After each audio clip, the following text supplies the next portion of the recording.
OP Shukla dictation 100 शब्द प्रति minute. उपाध्यक्ष महोदय, इस नए 20 सूत्री कार्यक्रम में भी शिक्षा के ऊपर काफी जोर दिया गया है। मुझे विश्वास है कि उसको कानून का जामा भी पहनाया जाएगा। कानून का जामा अगर पहना दिया जाए तो उससे एक लाभ यह होगा कि जो बच्चे छोटी उम्र के हैं उनको काम करने के लिए उनके परिवार के लोग मजबूर नहीं करेंगे। मैं आपसे एक और निवेदन इस संबंध में करना चाहता हूं। मेरा यह विश्वास है कि माननीय संसद सदस्य जब इसमें हिस्सा लेंगे तो जरूर उस पर प्रकाश डालेंगे। मैं निवेदन करना चाहता हूं कि आज देश में अलग रहने की भावना बढ़ती चली जा रही है। आज स्थानीय दल केंद्रीय दलों से अधिक मजबूत होते चले जा रहे हैं। आज भाषा को लेकर विरोध है। भाषा कभी भी विरोध का विषय नहीं होनी चाहिए। भाषा के विषय में तो मेरा यह विचार है कि जितनी आसानी से बच्चा अपनी मातृभाषा में शिक्षा को ग्रहण कर सकता है उतना विदेशी भाषा में नहीं।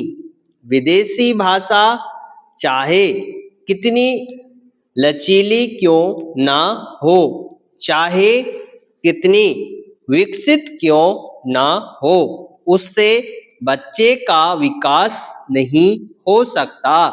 बच्चे की बुद्धि का विकास जितना उसकी मातृभाषा में किया जा सकता है उतना विदेशी भाषा के आधार पर नहीं किया जा सकता है। मेरी यह भी प्रार्थना है कि इस देश में विदेशी भाषाओं को प्रोत्साहन मिले। महात्मा गांधी जी ने यह कहा था कि मैं नहीं कहूँगा कि मेरा देश एक कोठी बनकर रह जाएगा। महात्मा गांधी चाहते थे कि सभी प्रगतिशील राष्ट्रों के साथ मिलजुल कर हम चले। मैं इस विचार का समर्थक हूँ। मैं किसी भाषा का विरोधी नहीं हूँ, लेकिन मातृभाषा में जितनी तेजी के साथ, जितनी मजबूती के साथ बच्चे की बुद्धि का विकास हो सकता है उतना अंग्रेजी से नहीं हो सकता।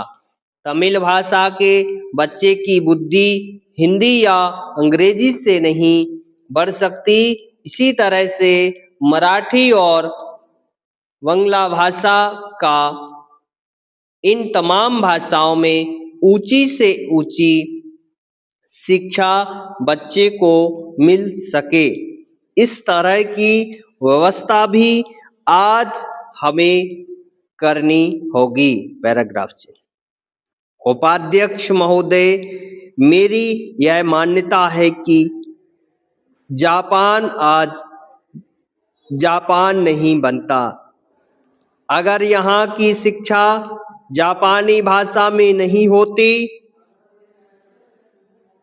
इसी प्रकार जर्मनी आज जर्मनी नहीं बनता अगर वहाँ की शिक्षा जर्मन भाषा में नहीं होती।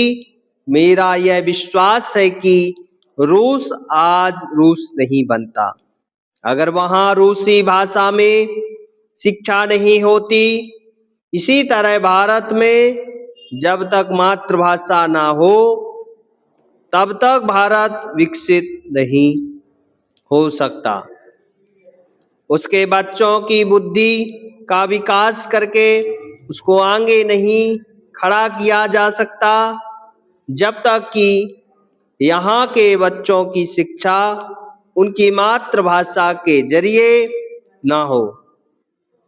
इसलिए जहाँ यह शिक्षा की प्रणाली 18 वर्ष के बच्चों को अनिवार्य हो, वहां यदि इसके लिए आवश्यकता पड़े तो संविधान में संशोधन करना चाहिए।